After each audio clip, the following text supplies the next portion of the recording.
Everyone, Radhe Radhe. कैसे हैं आप लोग? आई होप आप लोग बहुत अच्छे होंगे, अपने आने वाले एग्जाम की तैयारी भी बहुत अच्छे से कर रहे होंगे। तो अगेन आप सबका चैनल पे बहुत ज़्यादा स्वागत है। अगर आप लोग पहली बार चैनल पे आए हैं तो प्लीज़ सब्सक्राइब जरूर करिएगा, वीडियो को शेयर करिएगा अपने फ्रेंड्स फैमिली ग्रुप में, ताकि उनके लिए भी ये वीडियो हेल्पफुल हो सके। और आप मेरी ये वीडियो यूपी के किस जिले से देख रहे हैं कॉमेंट सेक्शन में ज़रूर बताइएगा, क्योंकि यहाँ पे आपको इस चैनल पे आपको यूपी में जितने भी डिस्ट्रिक्ट हैं वहाँ पे जो भी संविदा की भर्ती आती हैं, पोर्टल से संबंधित जितने भी अपडेट आते हैं, लगातार आपको अपडेट दी जाती है उसमें। ठीक है, तो चलिए आज की वीडियो स्टार्ट करते हैं। बहुत ही खास वीडियो रहने वाली है। बहुत सारे जनपदों का नाम लेके आई हूँ जहाँ पे आपका आवेदन वगैरह स्टार्ट हो गया है। ठीक है, तो यहाँ पे मैं आपको बता दूँ कि मैं आपके कुछ ऐसे जिले हैं जिसकी वीडियो ज़्यादा बनाती हूँ, जैसे कि आपके कुछ ऐसे विभाग हो गए जहाँ पे आपको मुझे लगता है कि एक क्लास 8th पास कैंडिडेट से लेके जिन्होंने पोस्ट ग्रेजुएशन किया है उनके तक के लिए ये वीडियो काफ़ी ज़्यादा हेल्पफुल रहेगी। ठीक है, क्योंकि अगर आप बीटेक एमटेक या फिर ऐसे वैकेंसीज़ को कवर करते हैं जिसमें ये योग्यता मांगी जाती है, तो बहुत कम कैंडिडेट के लिए वो वीडियो हेल्पफुल होगी। 2-4-10 कैंडिडेट के लिए ही वो वीडियो हेल्पफुल होगी, क्योंकि आपको पता है कि हर एक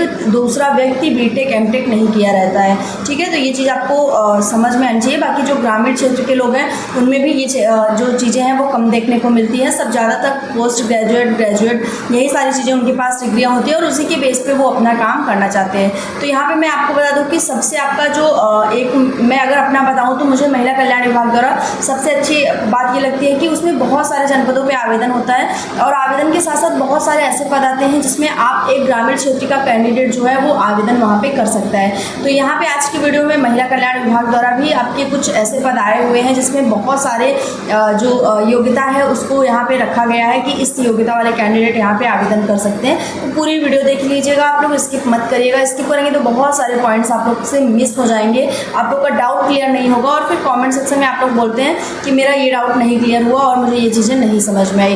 तो चलिए स्टार्ट करते हैं। मैं आपको बता दूं कि महिला कल्याण विभाग एक ऐसा विभाग है जो कि आपकी महिलाओं के विकास के लिए, वृद्धि के लिए उनके हमेशा कुछ ना कुछ योजना ले आता रहता है, उनके संदर्भ में काम करता रहता है, और एक फील्ड वर्क जो है उसका बहुत ही बेस्ट रहता है, मतलब सभी महिलाओं को लिए बहुत ज़्यादा अग्रसर रहता है। ठीक है, तो यहाँ पे उसी विभाग द्वारा कुछ आपके पद जारी किए गए हैं जिसमें आपकी योग्यता वगैरह बहुत सही है। यहाँ पे जो भी आपके पद आए हैं वो सेवा योजना पोर्टल के माध्यम से आए हैं। आपको सेवा योजना पोर्टल के माध्यम से जाके ही आवेदन करना है यहाँ पे, और यहाँ पे जितने भी कैंडिडेट आवेदन करते हैं उनकी कोई फीस नहीं है, मतलब निःशुल्क आपको यहाँ पे आवेदन करना है।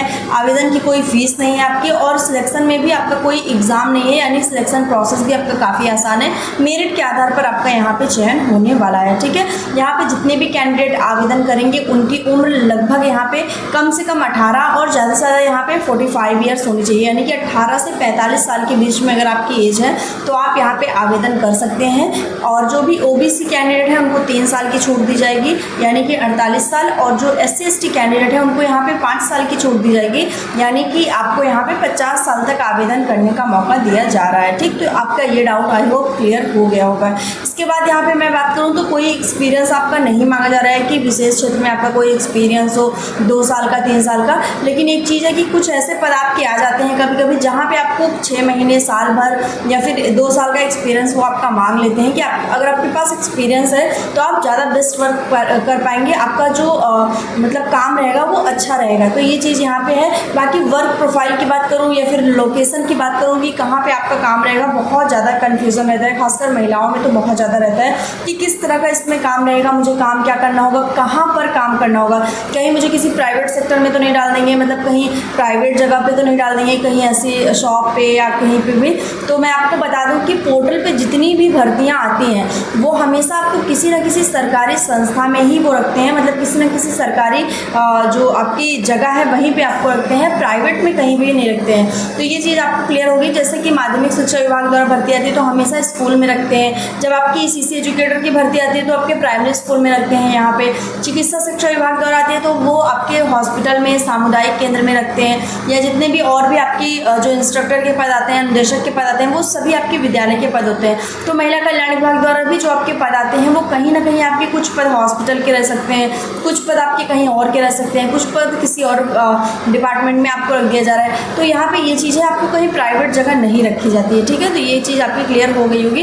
बाकी यहाँ पे अगर मैं बात करूँ कि कौन से कैंडिडेट आवेदन कर सकते हैं या क्या यहाँ पे प्रोसेस है, तो यहाँ पे जितने भी कैंडिडेट 6वीं पास किए हैं उनके लिए भी यहाँ पे पद है, 8वीं पास किए हैं तो भी आपके लिए पद है, 10वीं पास किए हैं तो भी आपके लिए पद है, इंटर पास कैंडिडेट के लिए भी पद है। अगर आपने ग्रेजुएशन किया है या पोस्ट ग्रेजुएशन किया है, अगर आपका सोशियोलॉजी या कुछ स्पेसिफिक सब्जेक्ट है तो काफ़ी अच्छी बात है, नहीं है तो अगर आपने MSc किया है तब भी आपके लिए मौका है, BTech किया है, MTech किया है तब भी आपके लिए मौका है, BCom किया है, आपने कॉमर्स आपका सब्जेक्ट रहा है तब भी आपके लिए मौका है यहाँ पे, अगर आपका एग्रीकल्चर से सब्जेक्ट रहा है तब भी आपका यहाँ पे मौका है। बाकी अगर आपने कोई भी कंप्यूटर का डिप्लोमा लिया है, जैसे कि आपने O लेवल किया हो या CCC किया हो या PGDCA किया है या आपका BSc कंप्यूटर साइंस से रहा है या कुछ इस तरह के आपके पास डिप्लोमा या क्वालिफिकेशन है तब भी आपको यहाँ पे मौका दिया जा रहा है।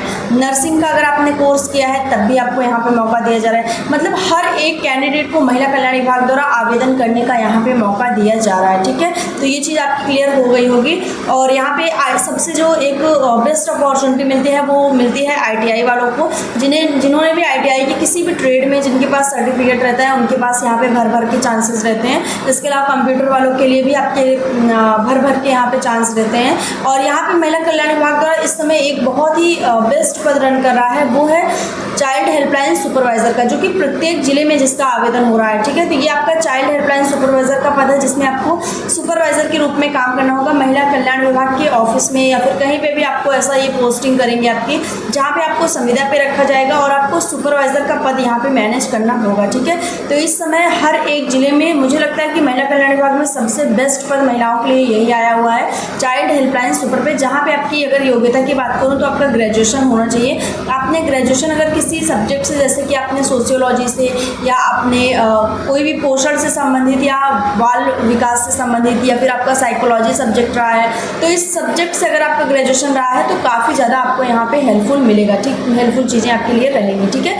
तो ये चीज़ आपकी क्लियर हो गई होगी। बाकी यहाँ पे मैं आपको बता दूँ कि इंटरव्यू वगैरह का भी प्रोसेस है, किसी न किसी पद पे है, हर एक पद पे नहीं है, कुछ पद पे आपके यहाँ पे हैं जिसमें आपका बहुत बेसिक सा इंटरव्यू होगा। बेसिक सा मतलब मैं बोलूँ तो बस आपका पर्सनैलिटी टेस्ट के लिए, जैसे कि आपकी क्वालिफिकेशंस के बारे में वो पूछ सकते हैं कि आपकी डिग्रियाँ कैसी हैं, कहाँ की हैं, या आपके कितने मार्क्स आए हैं, या आपके कुछ पर्सनल चॉइस आपकी हो सकती है कि अगर आप इस फील्ड में जाएंगे तो आप किस तरह से काम करेंगे, आप कैसे मैनेज करेंगे, आपके सामने कोई समस्या आती है, प्रॉब्लम आती है तो आप उसको कैसे हैंडल करेंगे, कैसे सारी चीज़ें वहाँ पे करेंगे। तो इस तरह से आपके बेसिक इंटरव्यू यहाँ पे होता है। कोई भी आपका सिलेबस या फिर मैथ, रीजनिंग, इंग्लिश या आपके सब्जेक्ट्स यहाँ पे नहीं पूछे जाते हैं, ठीक है।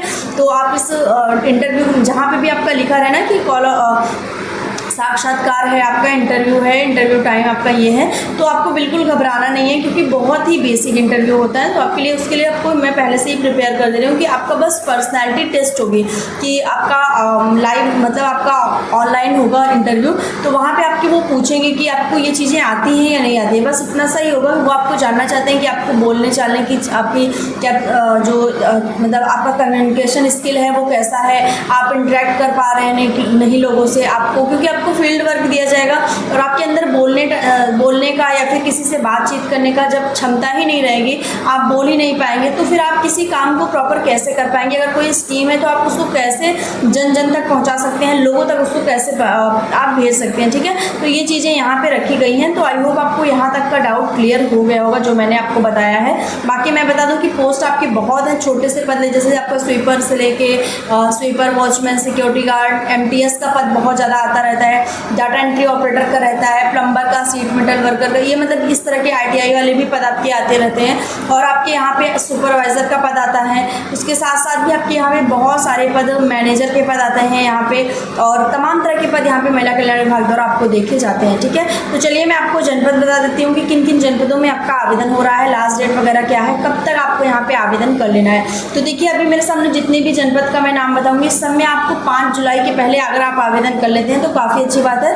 कुछ ऐसे जनपद है जहाँ पे 3 जुलाई तक ही आवेदन होगा, कुछ ऐसे ऐसे हैं जहाँ पे 10 जुलाई तक आवेदन होगा, कुछ ऐसे हैं जहाँ पे 14 जुलाई तक आवेदन होगा। ठीक है, तो आपको साइट पे आप विजिट करेंगे तो आपको डिस्ट्रिक्ट वाइज वहाँ पे देखने को मिल जाएगा कि किस जनपद की लास्ट डेट क्या है।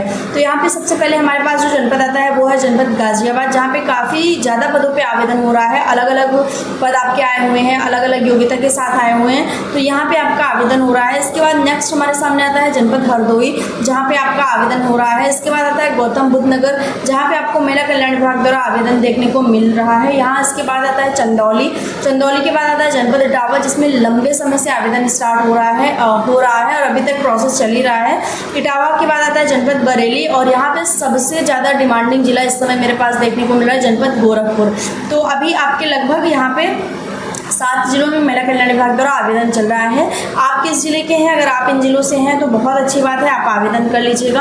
और अगर आप नहीं हैं इन जिलों से तो कमेंट सेक्शन में आप अपने जिले का नाम जरूर बताइएगा। आने वाले डेज में अगर आपके जिले में आवेदन स्टार्ट होता है तो मैं ज़रूर आपको अपडेट दूंगी। और लगातार आप लोग की शिकायत रहती है कि मैं कॉमेंट नहीं देखती हूँ, तो मैं आपके सारे कॉमेंट्स देखती हूँ। और अब मैं ट्राई करूँगी कि मैं सारे कमेंट्स का रिप्लाई कमेंट में ही दे दूँ, क्योंकि वीडियो के माध्यम से मुझे लगता है कि आप लोग तक मेरी बातें नहीं पहुँचती हैं। तो कमेंट में ही अगर मैं आपको शॉर्ट रिप्लाई दे देती हूँ तो वो काफ़ी ज़्यादा हेल्पफुल रहेगी। ठीक है, बाकी कोई डाउट हो आप लोग कमेंट सेक्शन में ज़रूर लिखिएगा। मिलते हैं नेक्स्ट वीडियो में, तब तक के लिए बाय एंड टेक केयर।